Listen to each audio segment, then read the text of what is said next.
여러분 안녕하세요, 노창입니다. 지금 터널에서 정속 주행을 하고 있는데 여기가 15.8km 정속 주행 구간이라서 운전은 차한테 맡기고 영상을 한번 켜봤습니다. 제가 오늘 아침에 읽었던 책에서 훔치는 방법이라는 그 단어를 보고 너무 마음에 와닿아가지고 그 책을 읽은 이후에 계속 그 단어가 맴돌면서 생각을 한번 여러 가지로 해봤어요. 제가 평생 사내 코치로 트레이닝을 해왔는데 똑같은 방법으로 교육을 적용해도 누구는 짧은 시간에 성공을 거두고 누구는 1년이 다 가까이 돼도 첫 계약을 못 한다든지 심지어는 지금은 이제 제 밑에 저희 직원으로 있지는 않지만 전에 회사에서 인성은 착하고 일도 열심히 한다고 생각하는데 결과가 잘 안 나오는 친구들이 여러 명 있어요. 그러면 왜 그 친구들은 열심히 하고 성실해 보이는데 계약을 하지 못할까? 그리고 뭔가 이 설렁설렁하고 껄렁껄렁하고 뭔가 일은 열심히 안 하는 것 같은데 빨리 익히고 결과도 빨리 내는 사람들이 있어요. 이거는 물론 껄렁껄렁하고 설렁설렁한 사람들이 결과를 더 빨리 낸다 이런 뜻이 아니라 상대적으로 봤을 때 일을 열심히 안 하는 것 같은데 결과가 빨리 나오는 사람이 있고 엄청 열심히 하는 것 같은데 결과가 안 나오는 사람이 있다는 거예요. 자, 그걸 오늘 제가 아침에 읽었던 책에 있는 문구 훔치는 방법이라는 부분과 연계해가지고 한번 이야기를 해볼게요. 사내 코치로 이제 직원들을 저는 이제 부동산 영업을 하는 사람들이니까 물론 도제식으로 회사가 갖고 있는 시스템이나 어떤 신입이 입사를 했을 때 자기 위에 사수나 팀장이 갖고 있는 그 사람이 익힌 방법을 도제식으로 배우는 거, 그리고 제가 다녔던 이사나 알사처럼 미국계 매뉴얼이 아주 잘 돼 있는 그런 회사들, 이런 회사들을 다 망라해가지고 뭔가 전수를 하잖아요. 그 전수를 할 때 똑같은 기간 동안 여러 명을 대상으로 교육을 하고 트레이닝을 하는데 받아들이는 사람의 도출되는 결과는 완전히 다르다는 거예요. 이걸 평생 제가 고민을 했어요. 왜 똑같은 교육을 하는데 어떤 사람은 교육이 끝나고 나서 한두 달 안에 결과가 나오는데 어떤 사람은 1년이 지나도 결과가 안 나오고 중간중간에 계속 이래야 된다, 이래서는 안 된다는 거를 계속 강조하는데도 알았다고 얘기하고 변하지 못하는 거. 저는 그걸 약간 이렇게 생각해요. 그 훔치는 방법이다 이렇게 얘기를 하면 그게 표현이 좀 적나라해서 훔친다고 얘기하는 거지, 실제로는 눈썰미가 좁고 주변 머리가 있고 카피하려고 하는 그런 능력이 있는데 카피하려고 하는 마음도 있는 거죠. 그게 무슨 얘기냐면, 자, 도제식의 어떤 상징이라고 할 수 있는 과거의 어떤 중국집에서 음식을 조리하는 방법을 가리키는 주방장과 주방 보조의 관계를 한번 생각을 해볼게요. 처음에 주방 보조가 중국집에 입사를 하면 주방장이 교실에 딱 앉혀놓고, 여러분, 중식이란 이러이러한 거고 중식 중에 기본 짜장면 만드는 방법, 짬뽕 만드는 방법, 볶음밥 만드는 방법, 그리고 재료 다지는 방법, 이렇게 차분차분 설명을 해가지고 가르칠까요? 그러지 않죠. 자기 일하기 바쁘잖아요. 요리를 막 합니다, 주방장은. 그리고 자기가 필요한 것들을 보조한테 얘기하죠. 막내야, 너 담아내기 지금 한 가마니 전부 다 까가지고 썰어놔라. 감자 저 한 가마니 다 껍질 벗겨가지고 썰어라. 단무지 썰어라. 뭐 다양한 그 재료 손질에 관련돼 가지고 얘기를 할 거예요. 그러면 어떤 사람들은 이게 부동산 일이랑 똑같아요. 뭘 시키면 뭐 콜드콜을 해라, 맵핑을 해라, 스태킹을 만들어 와라, 이런 부분들을 과제로서 줬을 때 그 과제를 과제로만 받아들여 가지고 팀장이, 본부장이, 뭐 부사장이, 대표가 나한테 이걸 시켰으니까 내가 가가지고 이걸 해야 되겠다. 단순히 그 마음으로 가가지고, 예를 들어 부동산에서는 스태킹, 빌딩 가서 빌딩 로비에서 그 건물 인포메이션, 층별로 입주자가 누가 있는지 이런 거 사진 찍고, 조사하라고 하니까 조사하고, 전화하라고 하니까 전화하고, 약속 안 잡히면 그만이고, 이런 사람들이 많다는 거예요. 근데 실질적으로 제가 신입 직원들을 가르칠 때 전화도 그냥 하지 말고 스크립트를 짜가지고 하라고 하고, 그 스크립트를 익숙하게 하기 위해서 롤플레이도 하라고 하죠. 그리고 실제로 콜드콜을 직접적으로 약속 잡기 위해서 전화를 했을 때 대부분 다 처음에 하면 백발백중 다 거절을 당하고 실패를 합니다. 신입일 때 운이 좋아가지고 약속이 잡히거나 전화가 통화가 잘 된다든지 이런 거는 그 사람이 무수히 자기 혼자만의 롤플레이를 해서라도 연습을 많이 한 결과도 있겠지만 운도 따르는 거거든요. 그런데 하다가 어려움을 겪거나 좀 힘든 사람들은 자기보다 먼저 들어온 선배나 자기한테 그 일을 시킨 사람이 평상시에 나한테 시킨 일을 똑같이 하고 있을 때 어떻게 하고 있는지를 유심히 바라보게 돼요. 뭔가 자기 사수 옆에 와가지고 일하는 척하면서 옆에 사수나 팀장이 전화하는 걸 듣죠. 내가 갖고 있는 스크립트는 저 팀장이 교육받은 스크립트와 똑같은 거지만 A라는 변수가 생겼을 때는 저렇게 대처하고, 정석의 스크립트가 먹힐 때도 있지만 변칙적으로 굉장히 많이 바뀌는구나. 그럼 그거에 대해서 나보다 몇 년 먼저 일한 사람들은 나보다 훨씬 많은 거절의 실패 사례를 가지고 있잖아요. 그 실패 사례를 극복하기 위한 반대 극복 전략들이 있는 거예요. 시나리오가 있다고요. 그러면 A-1, A-2, A-3에 따라 가지고 각기 달리 대응합니다. 근데 보통 일반적인 이론 교육에서 그런 각기 다른 시나리오를 일일이 다 가르칠 수가 없어요. 여기서 포인트예요. 내 위에 사수나 팀장이나 대표가 고객을 대응하는 방법, 나와 똑같은 시나리오로 시작하지만 뭔가 변칙적으로 변수가 생겼을 때 어떻게 대응하는가, 심지어는 긴박한 일이 생겼을 때 어떻게 임기응변을 하고 있는가, 이런 부분이 상당히 중요하다는 거예요. 그러면 그런 부분들을 옆에서 잘 받아들여서 내 걸로 만드는 거, 그리고 그게 팀장이나 상사가 없을 때 내가 전화를 하면서 그 사람이 했던 말을 내가 한번 똑같이 해보고, 그리고 내 위에 상사가 했던 말과 다른 방법으로 나의 어떤 버전으로 이렇게 표현해보면 어떨까 하고 자기가 바꿔서 한번 사용해보는 거, 이런 부분들이 누적이 되면 결국은 훨씬 좋은 스크립트가 만들어지고, 과거에는 신입 때 50통을 해도 약속이 한두 개밖에 안 잡혔던 것이 전화 50통을 하면 약속이 10건, 15건 잡히는 그런 결과가 나타난다는 거예요. 제가 28년 동안 영업을 해보니까 콜드콜을 해가지고 약속을 잡는다고 하면 저는 제가 50통 하면 50통 다 잡을 수 있을 것 같아요. 왜냐?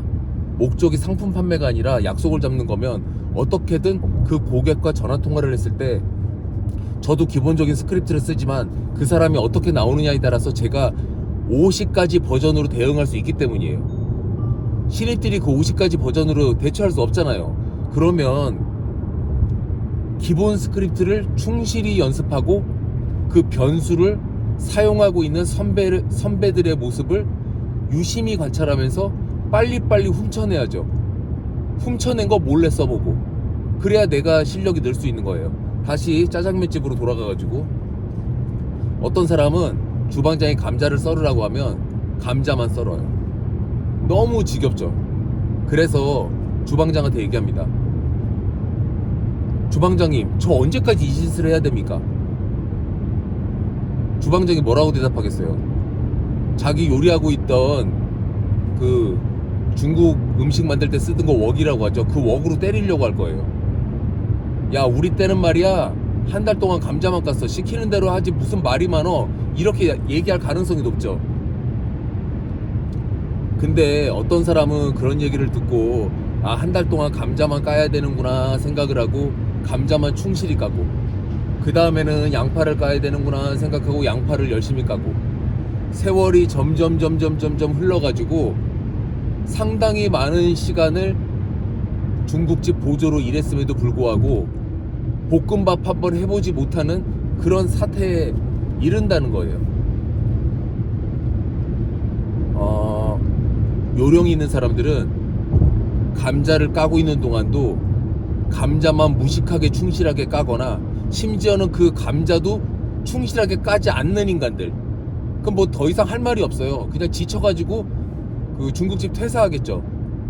근데 만약에 제가 아까 얘기한 성실하지만 결과를 내지 못하는, 계약을 못하는 직원과 빗대어 본다면, 감자를 성실히 까서 1년 동안 주방 보조를 했지만 웍 한번 잡아보지 못하고 요리 한번 제대로 못하는 그 사람들, 그럼 계속 보조로만 있는 거예요.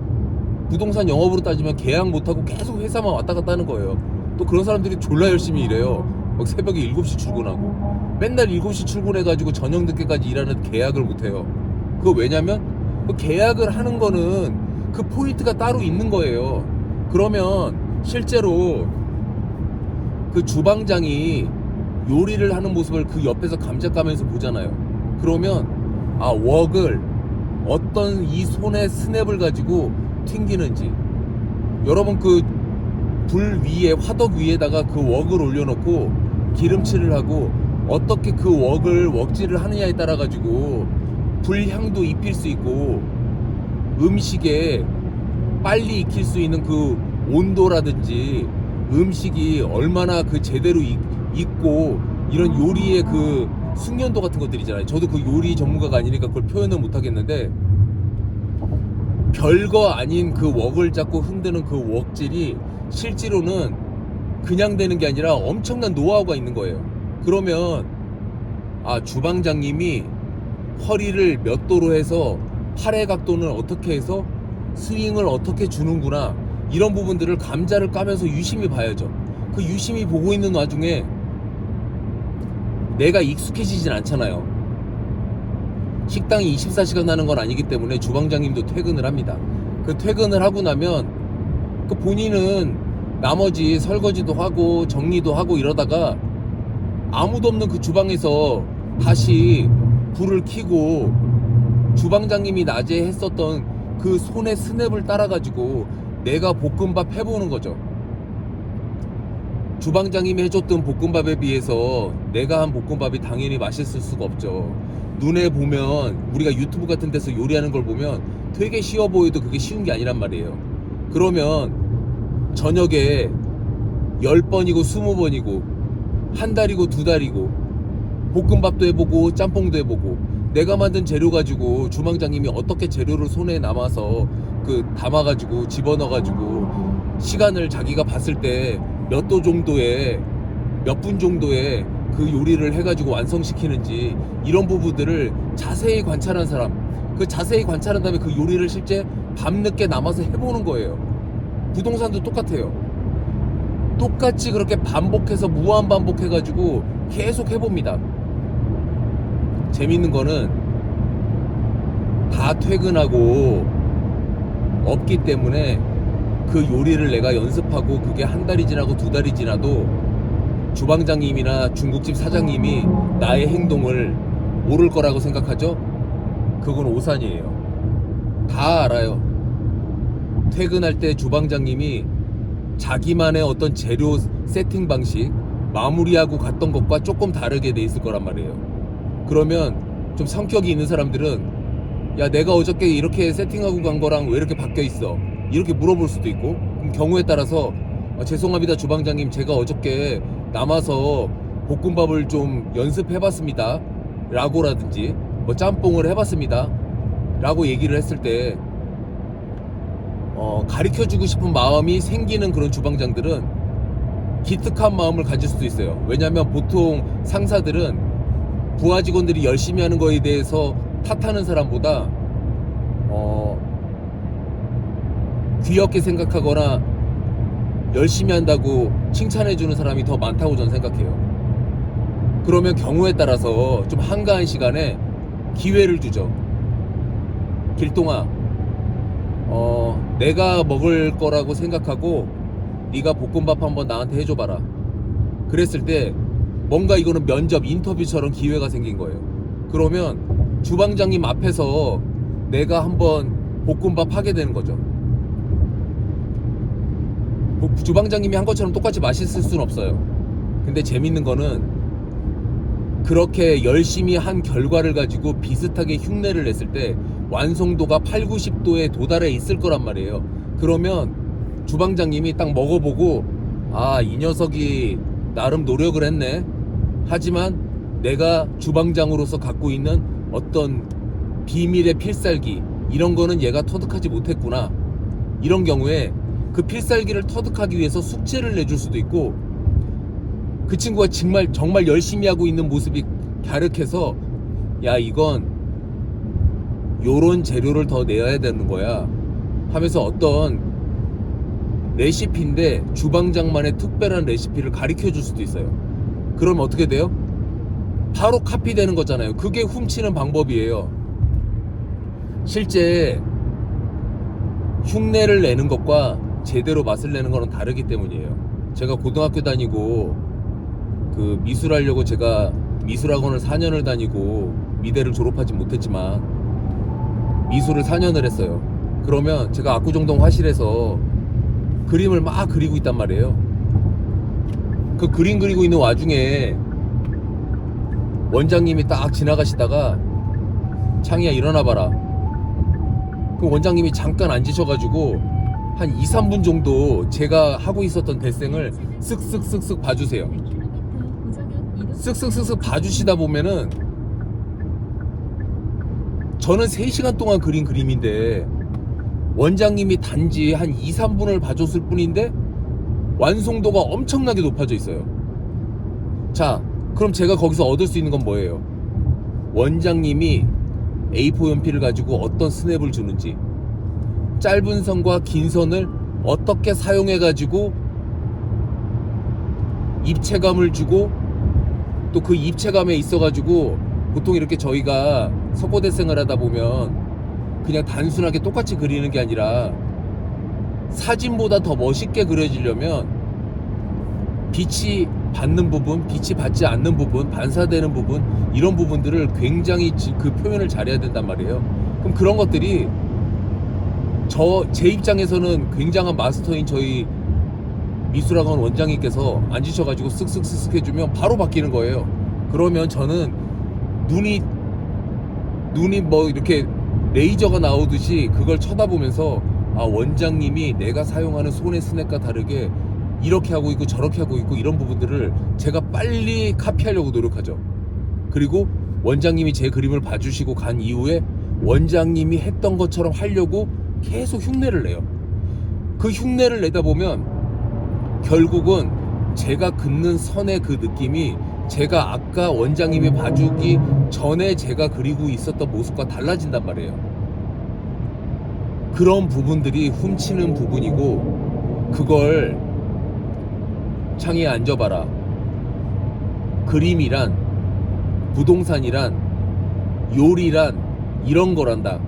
이렇게 가르쳐주는 상사가 있을 수도 있죠. 전 약간 그렇게 꼭꼭 집어줘서 가르쳐주는 스타일의 사람이에요. 하지만 싹수가 없는 사람을 가르치고 싶은 마음은 절대로 없단 말이에요.